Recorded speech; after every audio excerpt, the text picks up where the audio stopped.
मंत्रालय मुंबई में कुरैशी समाज के एक प्रतिनिधि शिष्टमंडल ने विधानसभा सदस्य माननीय सना मलिक शेख के नेतृत्व में महाराष्ट्र के उप मुख्यमंत्री माननीय अजित दादा पवार से सौजन्य भेंट की।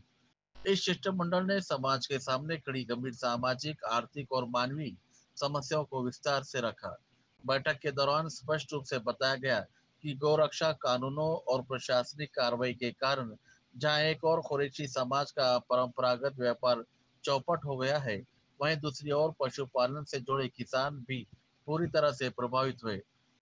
किसान की व्यवस्था को सामने रखते हुए कहा गया कि महाराष्ट्र का किसान सिर्फ खेती नहीं करता, बल्कि अपने पशुओं को पालकर उन्हें बेचकर अपने परिवार का पालन पोषण करता है।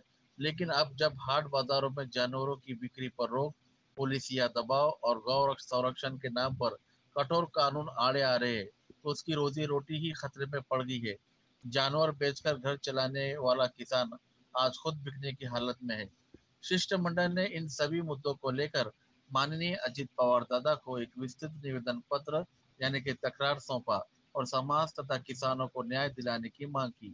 उप मुख्यमंत्री माननीय अजित पवार दादा ने इस विनती को पूरी गंभीरता से स्वीकार करते हुए भरोसा दिलाया कि प्रत्येक समाज घटक के अधिकारों की रक्षा करना और समावेशी विकास को बढ़ावा देना हमारी प्राथमिकता है।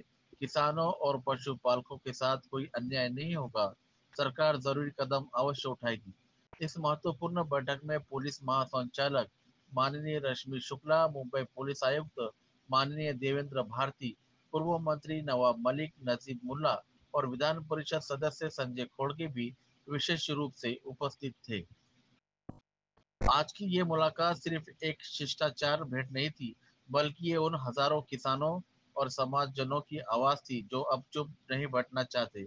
अब सवाल उठाया गया है और भरोसा भी मिल गया है कि आवाज सुनी जाएगी और न्याय जरूर होगा। हे बैली काय आणली होती इकरीला, पण कोणी घेवायला नाही यायला शेतीसाठी। दारीफळची। आपलं नाव? आदिनाथ भालेराव। किती खर्च आला आपल्याला येण्या जाणं? 1,500 रुपये। कशात आणलं होतं? टेम्पो मध्ये। हा। काय म्हणणार तुम्ही प्रशासनाला नेमकं? बाजार चालू हो, बाकी काय नाही। तर शेतकऱ्याची इकता ढोर दुसरं का करा चालू। बोला, नाव बोला। संतोष सूर्यवंशी, गाव रेवलगाव, तालुका वसमत, जिल्हा हिंगोली। ही गाडी आहे सर आपली। तर भाडे नाहीत, काय नाही। शासनाला आपली एवढी विनंती आहे की बाजार चांगल्या पद्धतीने चालू करावं, कारण कसं हप्त्यावर गाडी आहे आपली, काय भाडेच भेटेना, पुढं हे होईना, जनावर आणले तर कोणी बाजारमध्ये येईना, दोन्ही बी काम करत असतो, त्याच्यामुळे कोणीच घेईना झालंय जनावराला। आव्हान की कारण की कसं आहे, कुरैशी समाजाला बी अडचणीत नाही आणायला पाहिजे आणि आम्हाला पण अडचणीत नाही आणायला पाहिजे। शासनानं न्याय योग्यरित्या न्याय द्यावा आम्हाला मिळून।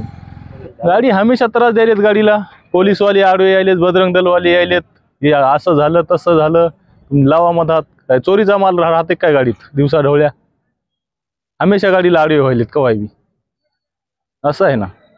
शासनाला आमची विनंती आहे की बाबा चालू करावं चांगलं, कुरैशी समाजाला बी अडचणीत आणू नये, आम्हाला आणू नये। आमचे धंदे बसले सगळे, बाजार बंद झाल्यामुळं ठप झाला कारभार।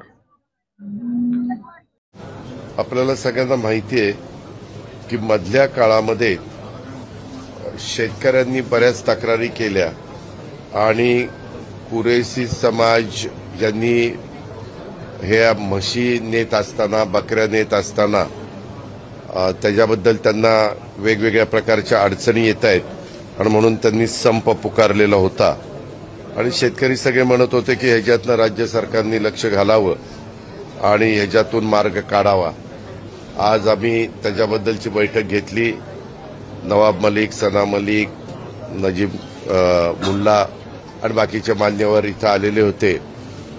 आम्ही गडकरी साहेबांशी पण बोललो, त्याच्या संदर्भामध्ये वाहतूक करत असताना काय नियम असावेत त्याच्याबद्दल पण गडकरी साहेब तिकडे वेळ देतो म्हणले। ते डेलिगेशन देशाच्या स्तरावर याच्यातले काही प्रश्न निर्माण झालेले आहेत आणि त्याच्याबद्दल काही चर्चा करण्याची गरज आहे।